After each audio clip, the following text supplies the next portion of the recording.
არაჩვეულებრივი ადამიანი უნდა გავიხსენოთ ახლა ზურა 56 წელი შეუსრულდებოდა მსახიობს ზურა ბერიკაშვილს 16 თებერვალს გუშინ. დაბადების დღესთან დაკავშირებით მისმა მეგობრებმა, კოლეგებმა და ოჯახის წევრებმა მარჯანიშვილის თეატრში გაიხსენეს მსახიობის ცხოვრება და შემოქმედება. საღამოზე წარადგინეს წიგნი, რომელიც განვლილ 55 წლის ფოტომასალას აერთიანებს. ფოტოგრაფული ზურა ბერიკაშვილის მეგობარმა, რეჟისორმა დიმიტრი ღვთისიაშვილმა გამოსცა.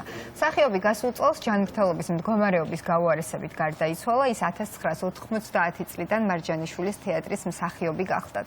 თეატრალური სპექტაკლების გარდა ზურა ბერიკაშვილს მონაწილეობა აქვს მიღებული კინოფილმებსა და სატელევიზიო სერიალებშიც და ერთ-ერთი ყველაზე საყვარელი რესპონდენტი იყო ჩვენი გადაცემის. ნამდვილად. მე მახსოვს მისი დაბადება. მაშინ ვიყავით 11 წლის.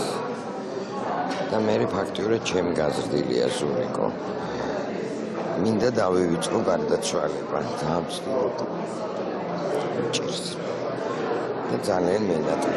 ოთარ ჭილაძემ თქვა ასეთი სიტყვები დაგვიტოვა 3 წიდან იწყებაო და ზურიკოს შემთხვევაში ეს ნამდვილად ასე იყო.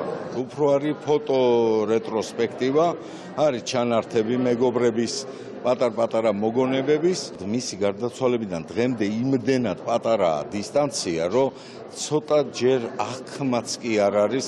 უბრალოდ ჩვენ შარშან ვაპირებდით, რომ მისთვის გაგვეკეთებინა სიურპრიზად იუბილე. ეს რადგან ვერ შედგა, დღეს შევიკრიბეთ მის პირველ დაბადების დღეს მის გარეშე. ვერც წარმომიდგენია, რომ ეხლა მის გარეშე ვართ და აი რა ეხლა ფიქრობდი, რომ სადა ვართ მოსული, ზურიკოს ვიხსენებთ. აი რაღაც აბსურდია, მაგრამ საქმე იმაშია, რომ იმდენად თვითონ აი მე არ მახსოვს შემთხვევა, რომ ვიღაცაზე ან გაბრაზებული ყოფილიყო, ან ნაწყენი, ხო წარმოუდგენელი, აი მართლა გეუბნებით სრული პასუხისგებლობით. ესეთი რამე არავიზე არ მიგზვნია ზურიკოსგან და ძალიან დიდი ხანი ვურთიერთობდით და მეგობრობდით და ძალიან ბევრ სპექტაკლში ვიყავით ერთად და ზუსტად გეუბნებით, რომ მართლა მთელი გულით უყვარდა, არასოდეს არ ტყუოდა, ყოველთვის გულწრფელი იყო. ესეთი ადამიანები არ არსებობენ.